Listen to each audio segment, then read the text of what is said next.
Things are not looking good for this particular bag. It doesn't work. We won't make it. It's going nowhere. It's all about separating the wheat from the chaff. We develop 1,000 products. Each season it's somewhere between 600 and 1,000, and we simply have to cull. Something here, something there, and sometimes things don't turn out the way we would like. The Bree brothers are curious about how the collection for next spring will go down at a trade show. One trend is towards more color.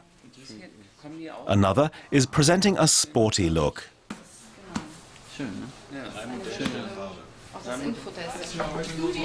The process of creating the perfect bag is exciting and sometimes full of unpleasant surprises.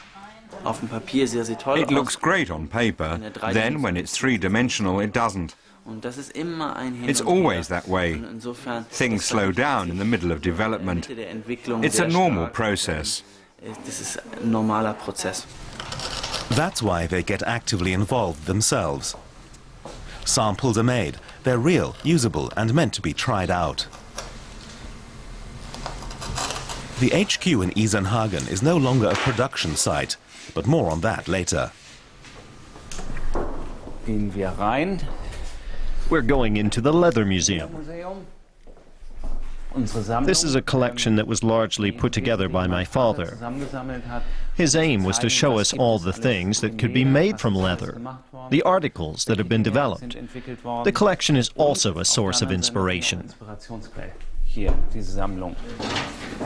When their father died suddenly at the age of 51, he left his two sons his business and his passion for leather. His spirit lives on. I grew up sitting on leather cushions. The smell of leather was always around. That's why this material is really familiar to me. I simply love this material. That's all there is to it. Leather. Their father collected items from all over the world. He was always looking for new ideas. When you look at a design like this today, with this folded leather and the look it has, I would say it's better than the latest thing, way ahead of its time. I think it's from the 1920s. The distribution center is the interface between the designers and the market.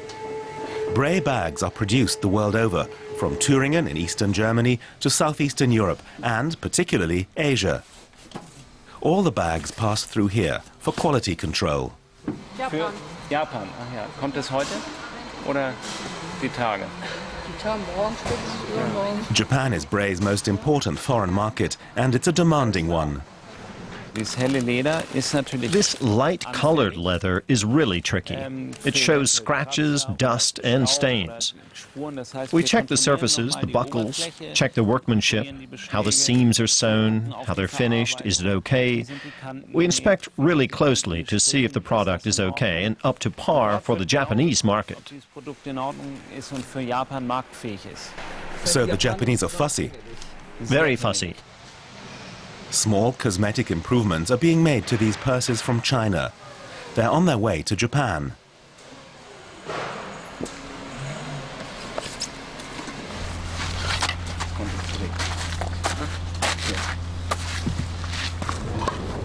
Both of the boys enjoy sports like their dad did. They're also ambitious. Perhaps the one a bit more than the other. If Philip would practice a bit more, then it would be a real challenge for me. In fact, it would look pretty bad for me. Then he would certainly be the stronger one on the court.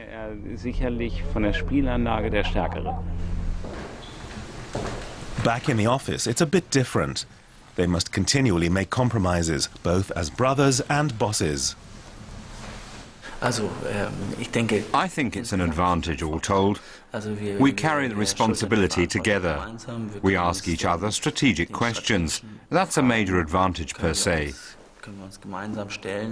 And naturally, there are situations in which you can't agree. When we discuss things a little more emotionally than we would, if we weren't related to one another. But the advantages outweigh everything. Philipp has more to do with design, making it fashionable and giving the brand some zip.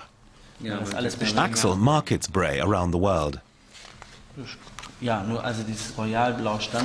Things have certainly changed a lot since their father's day.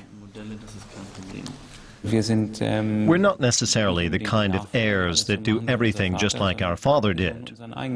Instead, we're finding our own way. We've recognized that. Last year, the company had sales of 50 million euros. Performance is stable, but earnings haven't grown over the past few years. And that just spurs the Bree brothers on even more.